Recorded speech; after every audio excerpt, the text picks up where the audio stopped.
Bapak Presiden itu memberikan instruksi, memberikan direktif kepada BMKG agar memperkuat operasi modifikasi cuaca di Indonesia agar kita dapat mengantisipasi kemarau yang bersamaan dengan El Nino ini dengan sebaik-baiknya.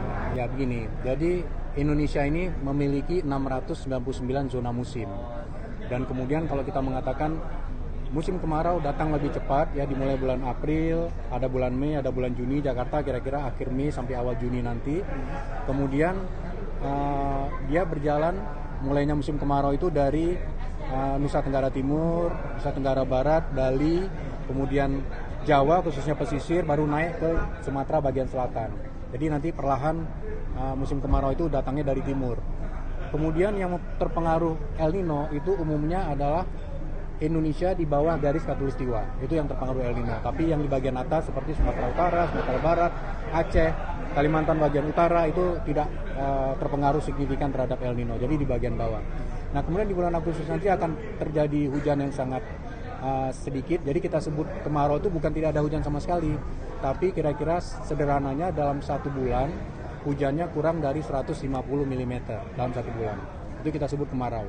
Atau dalam satu dasarian 10 hari di bawah 50 mm dalam satu dasarian atau 10 hari selama 3 dasarian berturut-turut.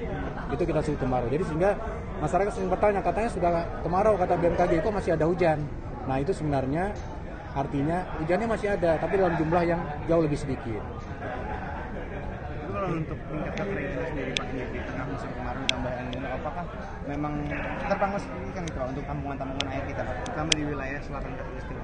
Ya begini, memang kita menghadapi perubahan iklim yang nyata. Tadi disebutkan oleh Pak Menko Infrastruktur Pembangunan Kewilayahan bahwa dari tahun sebelum pra-industri sampai sekarang itu rata-rata suhu dunia naik itu 1,4 sampai 1,8 derajat. Di Indonesia sendiri itu dari tahun 1980-an itu naik kira-kira mendekati 0,8 derajat. Nah ini menjadi catatan bagi kita. Posisi kita sekarang ada di titik untuk balik gitu ya. Apakah kita akan membiarkan saja, maka kira lebih dalam tahun 2050 total kenaikan suhu dunia bisa 3 derajat, atau kita akan berusaha untuk mengintervensi, akan berusaha sekuat tenaga untuk melawan perubahan iklim ini, maka di tahun 2050 itu kenaikannya hanya 1,5 derajat. Jadi ini pilihannya ada di kita. Kemudian nanti ketika musim kemarau terjadi tentunya kita harus siap apabila ingin swasembada pangan, maka kita punya 220 bendungan di Indonesia kurang lebih, itu apakah sanggup untuk dapat mengairi irigasi untuk air minum, untuk pembangkit listrik.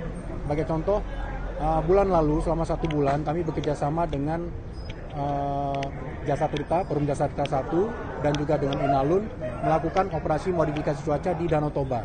Jadi Danau Toba itu setiap hari itu kira-kira turun permukaannya di sekitar 1 cm, kadang-kadang sampai 2 cm per hari. Jadi kita melakukan operasi modifikasi cuaca untuk menjamin bahwa permukaan airnya tetap dalam kondisi normal sehingga pembangkit listrik bisa tetap beroperasi, kemudian untuk air minum, untuk irigasi dan sebagainya. Dan jangan sampai nanti ketika nanti musim kemarau itu airnya surut sehingga produksinya akan berkurang, karena di sekitar Danau Toba banyak industri-industri besar yang memerlukan listrik dari pembangkit listrik tenaga air. Ini contohnya saja nih, bahwa di Danau Toba kita bekerjasama dengan swasta melakukan operasi modifikasi yang masif selama 1 bulan untuk bisa menjaga airnya. Dan ternyata investasi untuk modifikasi cuaca itu masih 10 kali lebih sedikit dibanding dengan hasil yang didapatkan dari PLTA-nya. Nah, itu hanya PLTA saja, belum yang lain-lain. Jadi ini Bapak Presiden itu memberikan instruksi, memberikan direktif kepada BMKG agar memperkuat operasi modifikasi cuaca di Indonesia agar kita dapat mengantisipasi kemarau yang bersamaan dengan El Nino ini dengan sebaik-baiknya. Berarti OMC-nya bakal bertahap di seluruh Indonesia? Di seluruh Indonesia. Jadi sebelumnya dari OMC ini tergantung ya. Ketika di musim hujan lalu kan kita menjaga agar tidak terjadi bencana hidrometeorologi basah. Jadi kita mengurangi hujan. Jadi yang kita tebar itu kita jatuhkan hujan di daerah-daerah yang tidak berbahaya, di laut dan sebagainya. Atau kalau sudah di tempat yang berbahaya di kota misalnya, itu kita berikan kapur tohor agar dia terpecah tidak terjadi hujan. Tapi kalau di daerah untuk menghujankan dengan menggunakan NaCl atau garam. Nah kemudian ketika masuk ke misalnya arus mudik itu kita juga melakukan operasi modifikasi cuaca, karena begitu hujan itu akan sangat sangat di puncak-puncak mudik itu akan sangat panjang nanti antriannya. Operasi lagi ketika masih ada awan, kita melakukan intervensi agar daerah-daerah itu dapat terisi catchment areanya hingga tampungan airnya di embung-embung, di waduk-waduk, hingga sampai Danau Toba sekalipun agar kita jadi lebih siap. Mungkin ada satu hal saya tambahkan, bahwa di gedung-gedung tinggi di Jakarta ini BMKG bekerjasama juga dengan BPBD DKI Jakarta dengan banyak pihak. Jadi kita memasang semacam ground based generator. Jadi ketika Jakarta 2 minggu, 3 minggu tidak ada hujan sama sekali, itu kan kualitas udaranya akan menurun.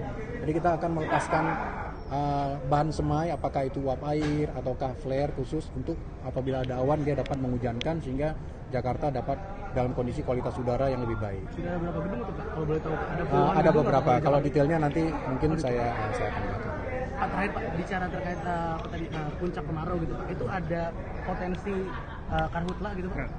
Atau mitigasinya apa sudah di? Tentu saja. Jadi ada 6 provinsi yang kita fokuskan sekarang, yang kita jaga agar karhutla ini dapat bisa kita kendalikan, yaitu mulai dari Riau, Jambi, Sumatera Selatan. Kemudian untuk Kalimantan ada 3 provinsi, yaitu Kalimantan Selatan, Kalimantan Tengah, dan Kalimantan Barat.